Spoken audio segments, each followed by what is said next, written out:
우리 지난주에 우리는 이 사울왕이 폐위된 이후로 그가 하나님을 아는 일에 결정적인 부족함이 있었고 또 이스라엘 백성으로 인도하는 일에는 자격이 없다라는 것을 우리 살펴볼 수 있었습니다.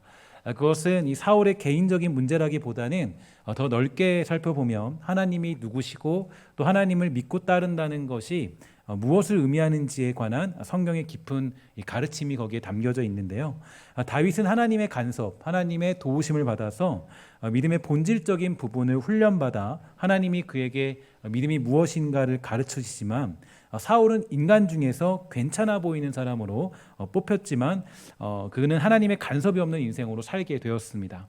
사실 이러한 부분에 대해서는 또 마침 지난주 수요일에 우리가 살펴봤던 이 오사드 챔버스 목사님의 이 개종과 중생의 차이를 생각해 보면 왜 이러한 일이 나타나는지를 알 수가 있는데요.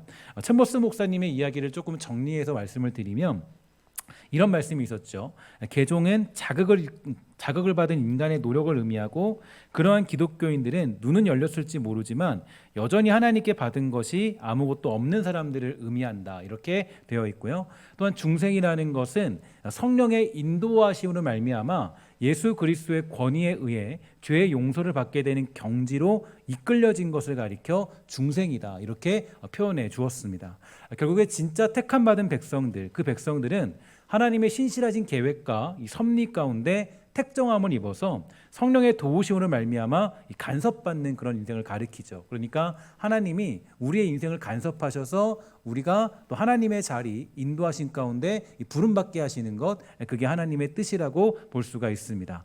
그리고 성령님께서 결국에 우리를 인도하시는 자리, 여러분들과 제가 예수 믿고 구원받아서 어디로 가느냐, 예수 믿고 구원받아서 우리가 도착하는 그런 도착지, 하나님이 어디로 우리를 이끌어 가시냐 봤을 때, 거기는 시편 51편 5절과 6절에 보면 이 다윗이 정확하게 고백을 하고 있는데요. 우리 함께 다 같이 읽어보도록 하겠습니다. 시작. 내가 죄악 중에서 출생하였으며 어머니가 죄 중에서 나를 잉태하였나이다. 보소서, 주께서는 중심이 진실함을 원하시오니 내게 지혜를 은밀히 가르치시리이다. 아멘.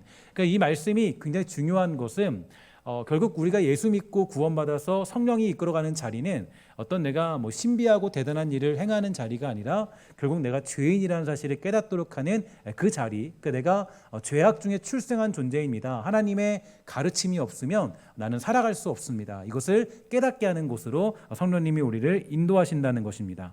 우리가 죄인임을 깨달아서 이 하나님의 지혜만이 이 자신을 가르칠 수 있음을 아는 자리로 성령님은 이 택한 자들을 인도하시죠. 다윗과 사울의 차이가 바로 여기에 있습니다. 그러니까 사울은 자신이 죄인이라는 사실을 깨닫는 자리로 가지 못했고 하나님께 지혜를 구하는 자리로 가지 못했지만, 다윗은 하나님의 간섭과 성령의 도우심, 또 인도하심으로 말미암아 이 자신이 죄인이라는 사실을 깨닫게 돼서 하나님께 엎드려 그 지혜의 가르침을 구하는 자리로 그렇게 그는 끌려가게 됩니다. 이것이 택함 받은 자들의 증거가 되는데요. 택함 받아 중생된 영혼들은 시간이 지나면 지날수록 겸손해지고 자신이 죄인이라는 사실을 인정하게 되고요.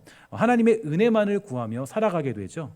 그러나 중생이 아닌 개종의 자리에 있는 이들은 이 사울처럼 주어진 삶 속에 이 불만이 쌓이고 자기 멋대로 하려 하고 하나님의 가르침을 따르지 않습니다. 처음에는 괜찮아 보이다가도 시간이 지나면 지날수록 사울과 같은 모습을 보이게 되죠.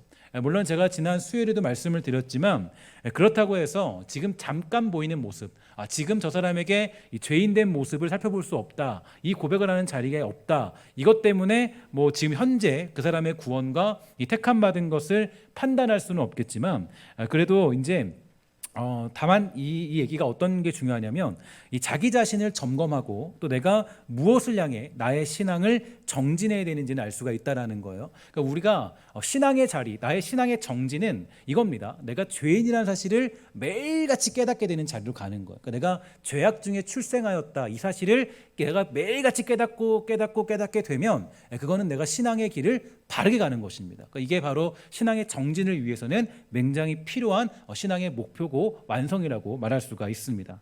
우리는 내 자신이 죄인임을 깨닫는 자리로 가야 될 테고 오직 하나님의 은혜만을 구하는 자리로 가야 합니다. 그리고 그의 가르침을 구하는 자리, 그것이 오늘 우리가 사모해야 될 모습이 되는 것입니다. 우리 그런 모습을 우리가 다시 한번 사모하면서 시편 51편 10절과 12절까지의 말씀을 우리 한번 다 같이 마음의 고백으로 읽어보도록 하겠습니다. 시작. 오 하나님, 내 속에 깨끗한 마음을 만들어 주시고 내 안에 올바른 마음을 새롭게 해주소서.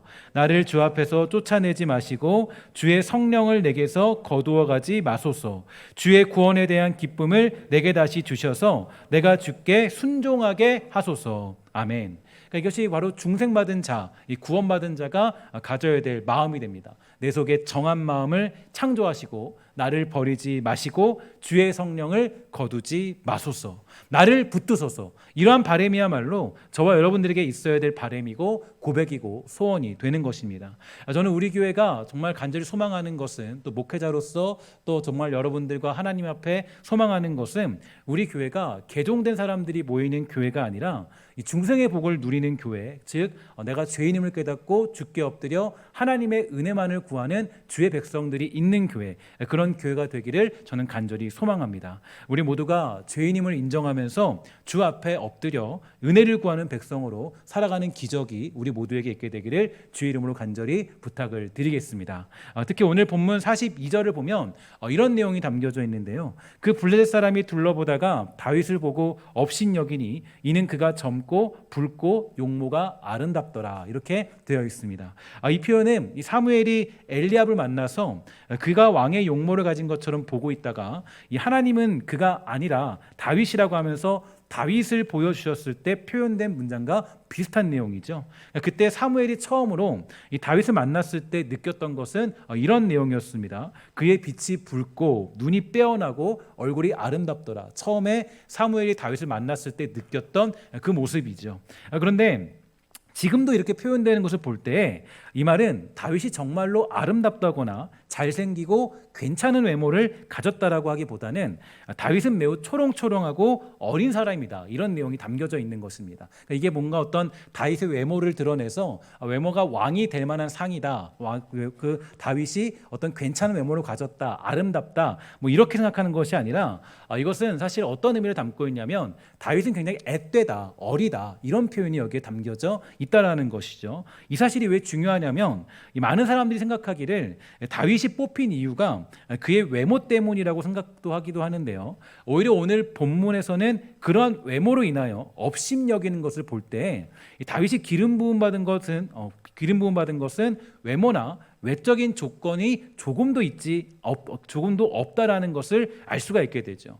그래서 혹시라도 다윗이 택함 받아 쓰임 받은 것이 그의 어떤 용모의 문제를 가지고 처음부터 자격이 어느 정도 있었구나라고 생각하면 안 되는 것입니다. 다시 말해서 이 다윗의 택함과 부르심은 세상적인 기준이 아니라는 거죠. 특히 사울을 통하여서 하나님은 그것을 정확히 보여주셨는데요. 사울은 사실은 겉으로 봤을 때 왕의 용모를 어느 정도 가진 준수하고 괜찮은 사람이었습니다. 그래서 어떤 인간적인 기준을 봤을 때 사울은 키도 크고 또 잘생기고 준수했다라고 성경이 표현해주고 있죠. 그러니까 어떤 괜찮은 어떤 인물, 그런 인물을 가진 사람이 사울 왕이었어요.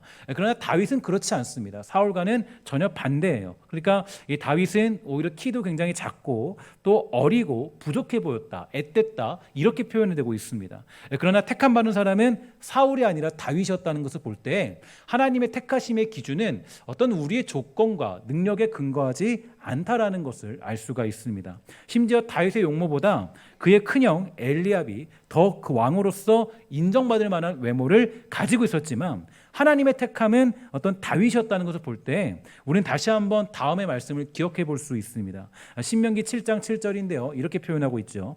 여호와께서 너희를 기뻐하시고 너희를 택하심은 너희가 다른 민족보다 수요가 많기 때문이 아니니라. 너희는 오히려 모든 민족 중에 가장 적다. 이렇게 우리에게 알려주고 있습니다. 그러니까 이스라엘 백성들이 의심했어요. 왜냐, 내가 좀 괜찮고 우리가 그럴 만한 존재다, 택함받은 존재다, 이런 생각을 아마 했던 것 같아요. 그러니까 분명히 말해주기를 내가 너희를 택한 것은 어떤 너희가 다른 민족보다 수요가 많기 때문도 아니고 너희는 오히려 다른 민족보다 약하다, 부족하다. 그래서 내가 너를 택했다라고 성경은 가르쳐주고 있습니다. 우리를 택하셨다는 것은 저와 여러분들이 가진 조건이 아닌 전적인 하나님의 은혜이고 하나님의 능력 안에 있죠.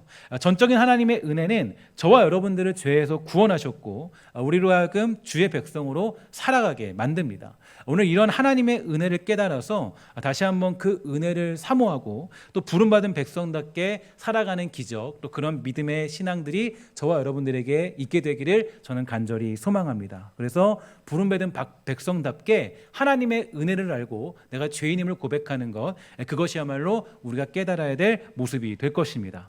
이제 오늘 우리가 보는 본문은 저와 여러분이 너무나 잘 알고 있는 말씀일 텐데요. 이 다윗과 골리앗의 싸움, 아마 어렸을 때 주일학교 때 매일같이 또 매번 자주 듣던 말씀이었을 것입니다.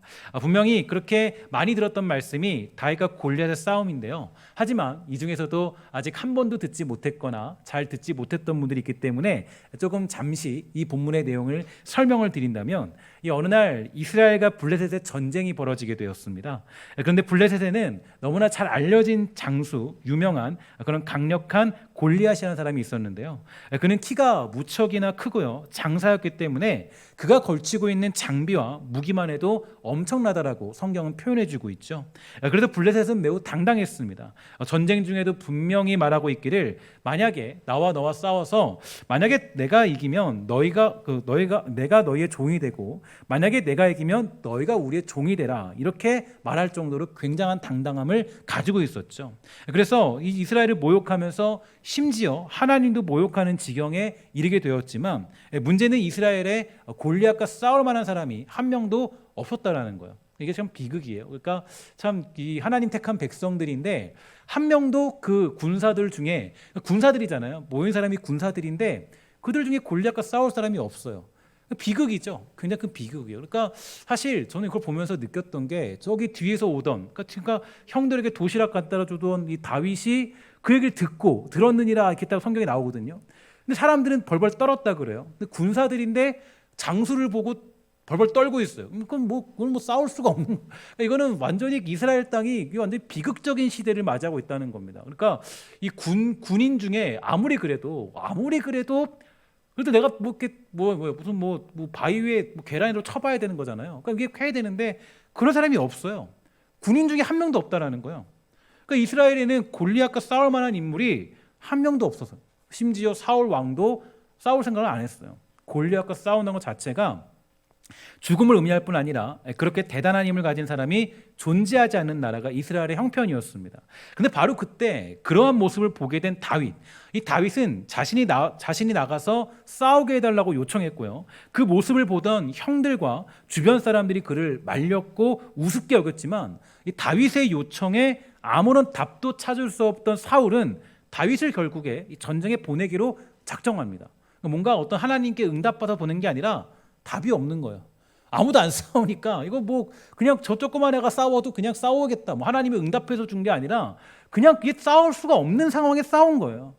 그러니까 이게 아무런 답도 찾을 수 없던 사울이 다윗을 전쟁에 내보내기로 작정하죠. 그리고 바로 오늘과 같은 일이 벌어지게 됐습니다. 누가 보아도 다윗은 골리앗을 이길 모습을 갖추고 있지 않았어요. 블레 사람이 볼 때도 골리앗이 강자였고 이스라엘 쪽에서 볼 때도 골리앗이 강자였습니다. 아무도 다윗이 골리앗을 꺾을 것이라고 생각하지 않았다라는 거예요.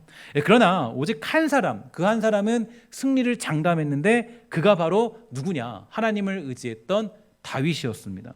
저는 이러한 다윗의 모습을 보면서 여러 가지 깊은 의미를 살펴보고 연구해 보았지만 오늘 여러분들에게 전달해주고 싶은 메시지는 어떤 깊은 신학적인 고찰을 해서 여러분들에게 전달하는 메시지가 아니라 저는 오늘 강렬하게 하나님이 주시는 메시지는 정말 이러한 승리가 여러분들에게도 임하게 되기를 주의 이름으로 간절히 소망합니다. 다윗이 누렸던 승리, 이 승리를 우리가 경험할 필요가 있고 사모해야 될 모습이 있다라는 거예요. 특히 세상은 골리앗처럼 강해서 우리를 위협하고 협박하고 우리가 이길 수 없을 것이다라고 우리를 강조하고 강조합니다. 누누이 강조하죠. 야, 예수 믿고 살아도 너희 달라지는 거 없지? 예수 믿고 살아도 너 뭐 그렇게 뭐 그렇지 뭐, 이렇게 세상이 우리를 가르치고 우리에게 누누이 강조하고 있죠. 예수 믿고 잘 되는 일은 없고 망할 것이다. 너희는 아무런 일도 할 수 없을 것이다라고 우리 그 세상은 우리를 가르치고 있습니다. 그리고 세상은 분명히 그러한 힘도 가지고 있어요. 그러니까 우리를 죽일 힘도 있고 우리를 살릴 힘도 있는 게 세상의 힘입니다. 우리가 보아도 우리가 세상을 이길 힘을 가지고 있지 않아요. 그러나 그러한 때에 바로 저와 여러분은 이 승리를 믿는 다윗과 같은 모습이 있어야 되는 거 아니겠습니까?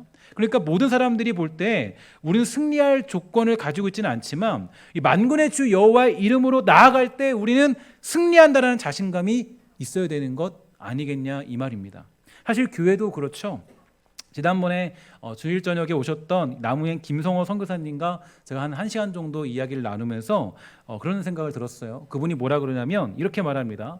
그분은 콘서트를 많이 다니고 또 여기저기 이제 CCM을 많이 또 이렇게 전달하고 또 이렇게 찬양을 많이 하고 있는 사역자인데, 그렇게 이 CCM 어떤 사역을 하게 되면 이전에는 사람들이 함께 모여서 예배하고 찬양하는 분위기가 굉장히 강렬했대요. 그러니까 강렬했고 또 함께 찬양할 때 정말 어떤 저력이 있고 믿음이 있어 보이고 그런 분위기가 있었는데, 이 코로나 시대를 보내고 나서 교회 분위기가 정말 말도 할 수 없게 많이 힘들었다는 거예요. 그러니까 그 선교사님도 몇 군데를 돌아다녀 봤는데 그 많은 교회들의 어떤 분위기가 다 침체되어 있고 굉장히 좀 사람들도 많이 줄은 거는 물론이거니와 굉장히 많은 어떤 그런 어려움들을 겪고 있는 것을 보면서 그냥 마음이 아팠다, 이런 얘기를 듣게 되었습니다.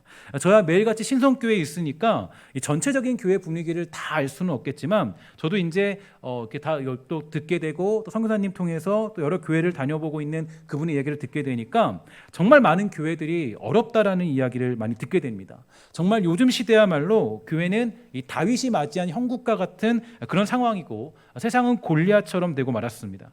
교회를 다니면서 예수 믿는 사람들이 가져야 될 자신감을 잃어버린 것 같아요. 그러니까 우리의 자신감, 그 용기는 뭘까요? 우리는 이 보잘것 없어도 하나님이 함께 하시면 승리하신다라는 믿음, 이게 우리가 가지는 믿음 아니에요? 그러니까 우리가 정말 예수 믿고 살아갈 때 어떤 믿음이 있어야 돼요. 그러니까 이게 그 그리스도인들의 믿음은요, 이 저력은 뭐랄까요? 이게 말 수 없는 저력이에요. 그러니까 뭔가 이게 고난이 있고 아픔이 있고 망한 것 같은데 그럴 소망이 있다. 이거 완전히 세상 말로 하면은 미친 사람이죠. 다 망했다 그러는데 이게 우리는 이길 수 있다라는 거예요. 승리가 있다라는 거예요. 이게 어떻게 이길지 몰라요. 어떻게 승리할지 몰라요. 그런데 뭔가 있다라는 거예요. 그러니까 이게 사실 그리스도인들의 자랑이거든요. 근데 그러한 믿음이 사라진 시대를 우리가 살아가고 있는 겁니다. 우리가 보면 힘들고 어려워도 또 주님께 드림으로 아낌없이 드리면 하나님이 더욱더 풍성하게 채워준다는 자신감도 사라지는 시대가 요즘 시대죠. 가르치는 자와 좋은 것을 함께하면 내가 너에게 더 좋은 것으로 갚아주겠다. 성실하신 하나님을 너가 믿어라. 이렇게 말씀하시는 시대. 근데 그런 시대를 잃어버린 시대예요. 그러니까 무슨 얘기냐면 요즘 시대는 어떤 시대냐면 신앙의 야성이 사라진 그런 시대를 우리는 살아가고 있는 것 같아요. 우리는 나의 능력과 힘이나 어떤 조건으로 부름받지 않았는데, 내가 어떤 민족의 수요가 많다거나 어떤 그 다윗을 봤을 때도 대단한 키와 능력과 힘을 따라 부름받지 않았는데, 그런데 우리는 지금 자신에게는 형편과 조건을 보고 골리앗 앞에 쫄아서 살고 있는 우리들의 그 모습, 그것이 현재 우리들의 모습이 아닌가, 저는 그렇게 생각이 들어가고 있습니다. 믿음은요, 제가 보니까 믿음은 어떤 자신감이에요. 어떤 자신감. 그러니까 알 수 없는 자신감. 그러니까 고난이 물밀듯이 밀려오고 말도 안 되는 형편들이 우리에게 닥쳐와도 그래도 이 믿음이란 건 이상해요. 믿음이라는 거는 그래도 우리 할 수 있습니다라고 고백하는 게 우리의 고백이라는 거죠. 그러니까 완전히 세상에서 정말 아무것도 없는데도 그래도 뭔가 소망을 잃어버리지 않는 그 당당한 눈빛과 그 어떤 대단한 어떤 그런 이 믿고 있는 어떤 그런 믿음, 자신감, 이게 바로 우리의 믿음의 역할이 되는 겁니다. 비록 내가 골리앗보다 보잘것없는 건 사실이죠. 골리앗과 나를 비교해 봤을 때 우리는 아무것도 가지고 있지 않은 자와 똑같습니다. 세상이 봐도, 우리가 봐도 내가 더 초라해 보인다 할지라도 하나님이 함께 하시면 승리한다, 반드시 승리한다라는 자신감, 그게 바로 우리의 믿음이라는 거예요. 믿음대로 살면 반드시 승리할 것이다. 믿으십니까? 한번 따라합시다. 믿음대로 살면 반드시 승리한다. 여러분 이게 우리의 자신감이잖아요. 믿음대로 살면 반드시 승리. 아니 어쨌든 간에 뭐 상황이 어떻고 뭐가 어떻고 환경이 어떻고 뭐가 어떻든 간에 뭔가 뭐 어떤 뭐 상황이 다 있어요. 있어도 그래도 이 문장은 잊지 말아야 되잖아요. 믿음대로 살면 뭐 한다고요? 반드시 뭐 한다고요? 승리한다. 이것만큼은 잊어버리지 않아야 되는 게 우리의 고백이라는 거죠. 세상이 어떻고 코로나고 뭐가 어떻고 뭐 교회가 어렵고 뭐 20년 뒤에 뭐 교회가 어떻게 되고 뭐 수많은 얘기를 다 해도 그래도 우리가 가지고 자신감은 뭐예요? 믿음대로 살면 반드시 승리한다. 우리가 가지고 있는 믿음 그래도 이거 아니에요? 그러니까 적어도 이 문장만큼은 잊어버리지 않아야 되는 게 우리가 가져야 되는 그런 신앙의 고백이 되는 거예요. 뭐가 어떻고 상황이 어떻고 환경이 어떻고 저 사람이 어떻고 이게 어떻고 저게 어떻고 그게 중요한 게 아니라 그거 뭐 다 그래요. 그러다 쳐요. 그러나 모든 것들이 다 그렇다 할지라도 우리의 마음속에 우리의 신앙 속에 우리의 고백 속에 뭐가 있냐면 믿음대로 살면 반드시 승리한다. 기도하면 응답받는다. 주님께 드리면 주님이 갚으신다. 주님께 헌신하면 주님이 일하신다. 적어도 우리의 믿음은 거기에는 그거는 잊지 말아야 되는 게 우리가 가지는 고백이고 믿음의 능력이 되는 거예요. 이런 신앙의 야성이 우리 안에 있어야 되지 않느냐. 저는 그 생각을 하게 되었습니다. 최근에 여러분 이슈가 되고 있는 잘 알고 있는 이근되이라는 분의 이야기 여러분 들어보셨죠? 이근되이라는 분이 이야기가 세상에서 많은 이슈가 되고 있습니다. 물론 이 사람이 이 국내법을 어기고 그곳에 간 것은 굉장히 잘못된 모습이죠. 선택이죠. 법적으로는 잘못된 모습이에요. 그럼에도 불구하고 수많은 사람들이 요즘에 이 사람을 어느 정도 옹호하고 있는 이유가 어디 있냐면 이 사람은 뭘로 증명했느냐? 이론이나 지식이 아니라 실전으로 전쟁에 들어가서 혁혁한 공을 세웠기 때문에 나름대로 또 그런 것들이 커버가 되고 있어요. 그러니까 이 사람이 주장한 게 뭐냐면 야 이론으로 전쟁하지 마라.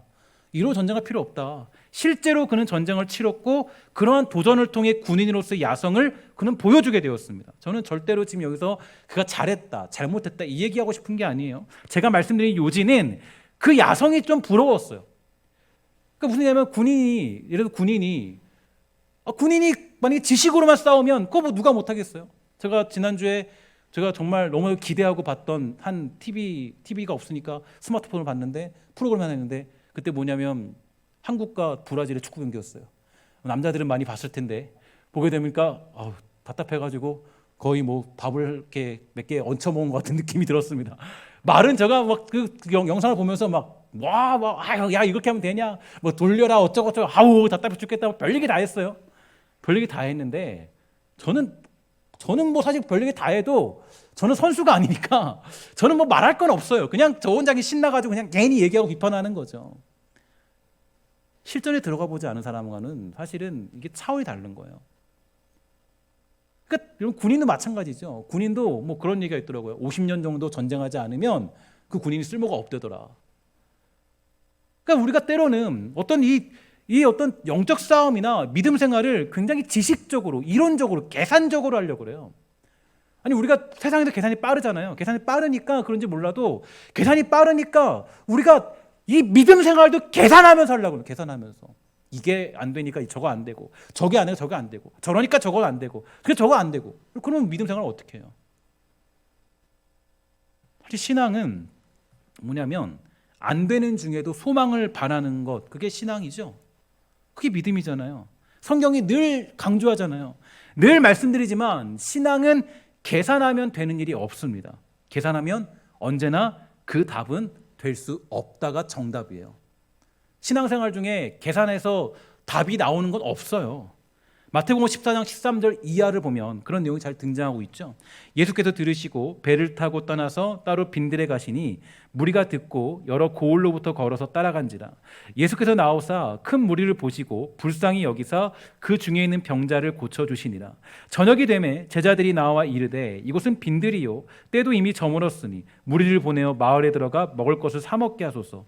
예수께서 이르시되 갈 것 없다. 너희가 먹을 것을 주라. 제자들이 이르되 여기 우리에게 있는 것은 떡 5개와 물고기 2마리 뿐이니이다.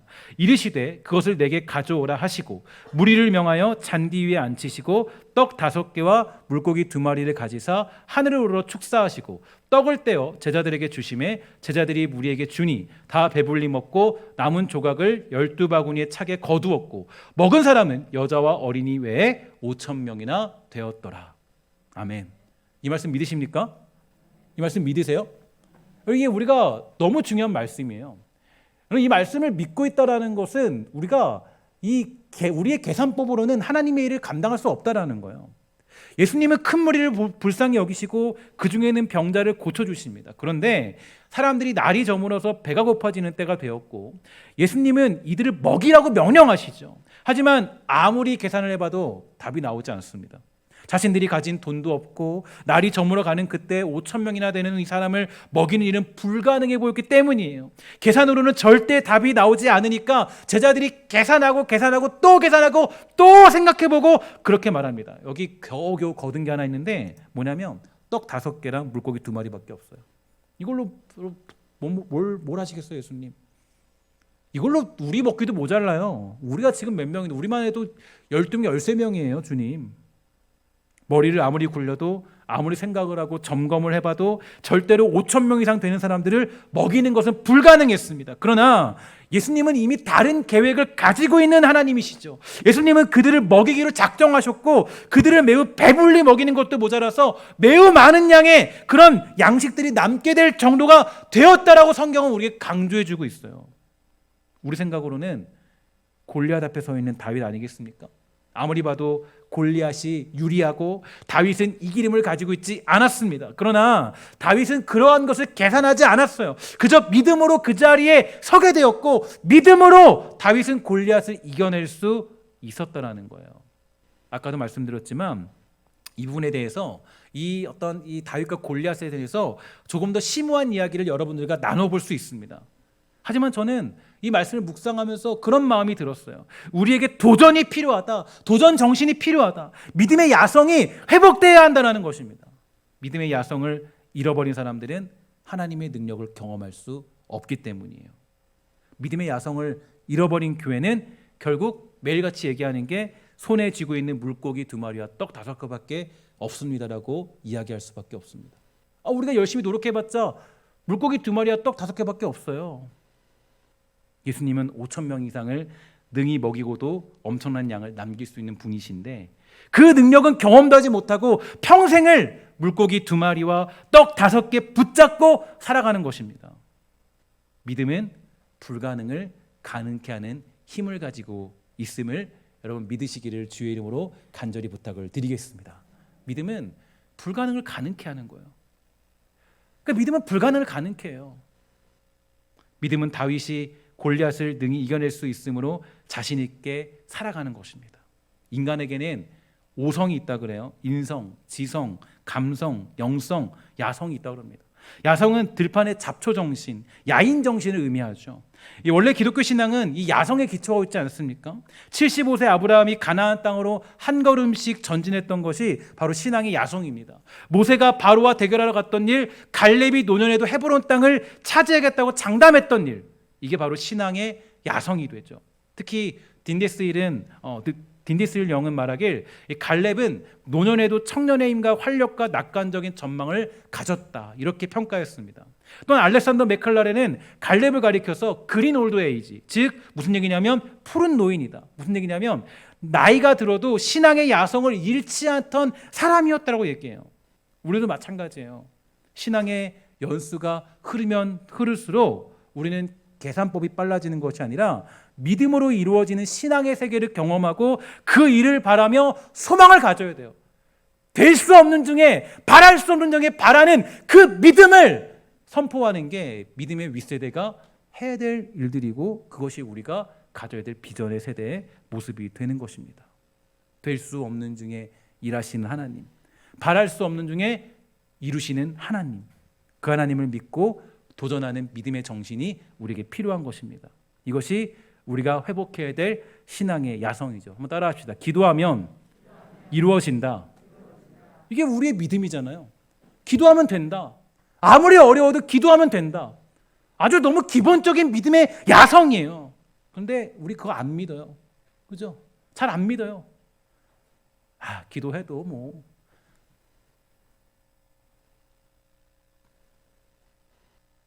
여러분들의 가장 찬양 중에 애창 찬양이 있었죠.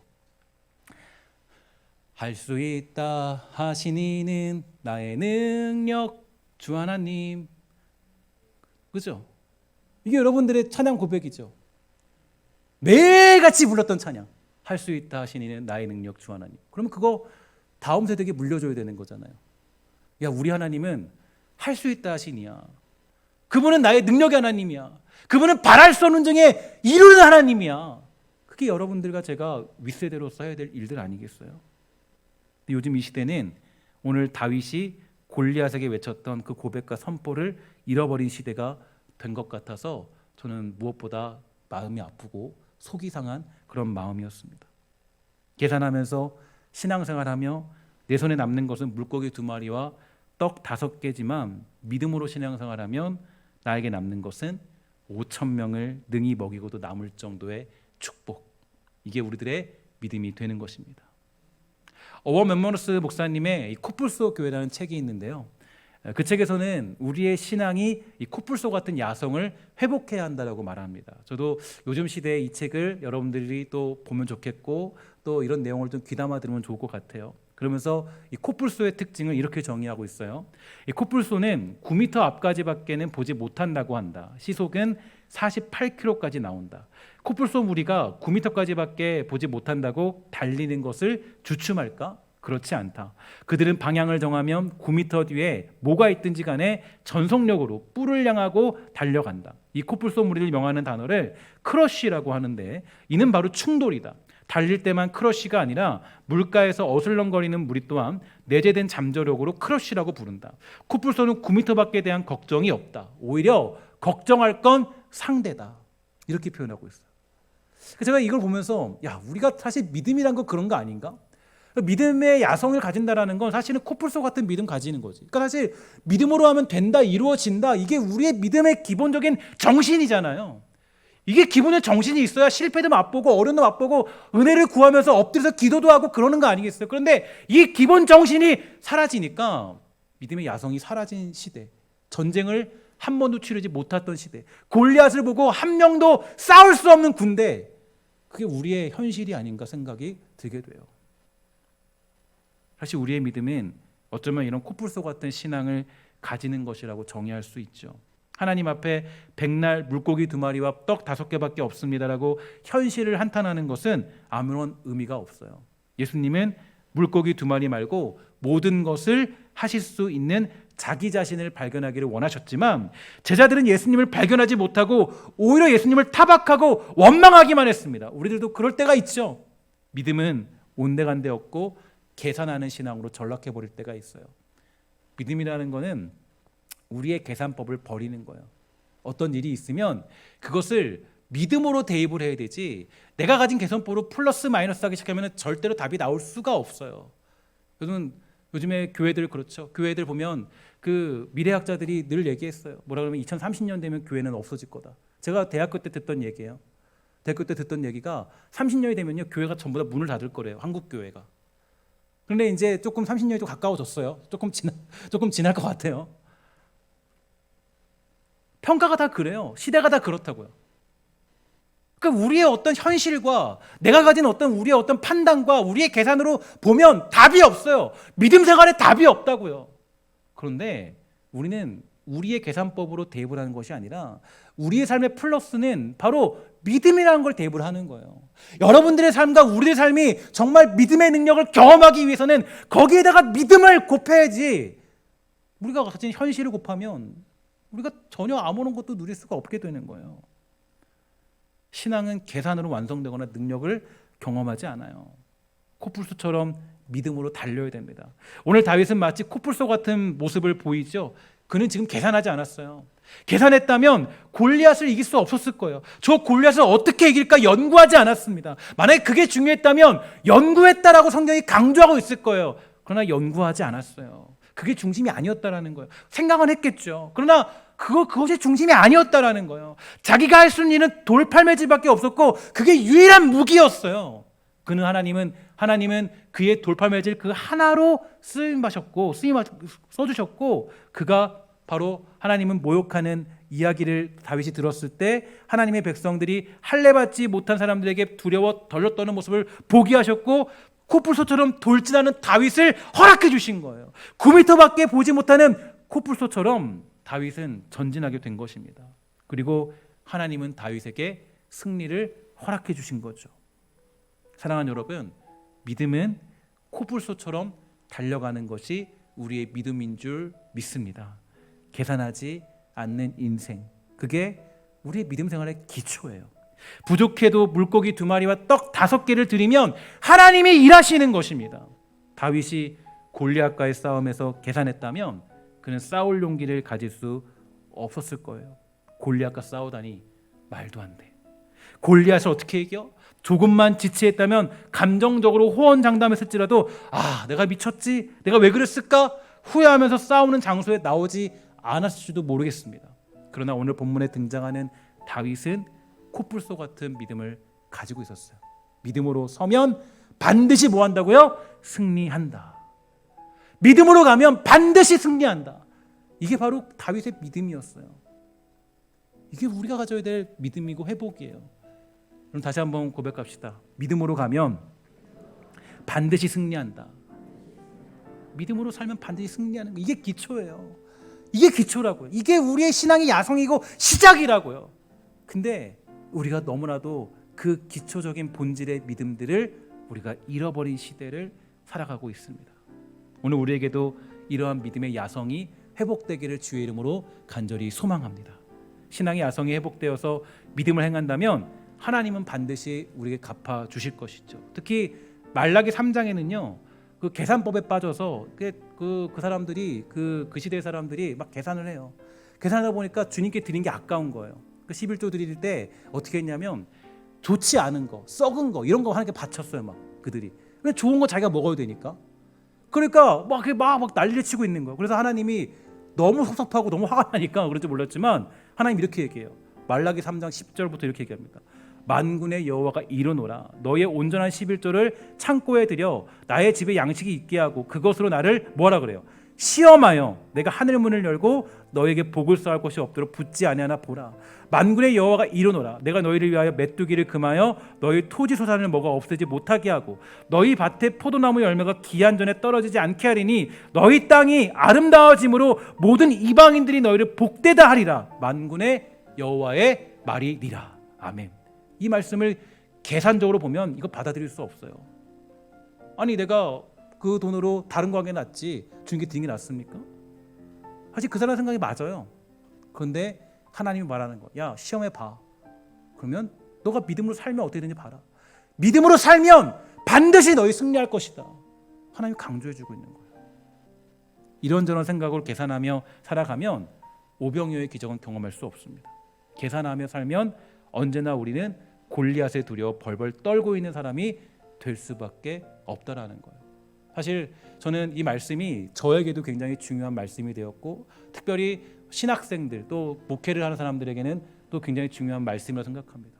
사실 앞으로의 한국교회 목회, 한국교회 현실들 사실은 굉장히 정말 예전과 같은 영광은 누릴 수 없는 시대라는 걸 잘 알고 있습니다. 저도 여러 가지 계산을 해요. 그러니까 저도 이게 참 문제인데 목회자니까 또 여러분들이 이끌어가야 되니까 뭐 계산을 안 할 수가 없죠. 뭐 예를 들어서 뭐 재정적인 문제도 계산을 해야 되고 어떻게 또 이것을 진행해야 될까 계산을 해야 되고 많은 생각을 해요. 막 계산을 하다 보면요 결국에는 교회적인 답, 신앙적인 답은요 제가 정말 부끄럽지만 목회적으로 봤을 때는 답이 없어요. 답이 없다고. 쉽지 않아요. 답이 없어. 답이 안 나와요.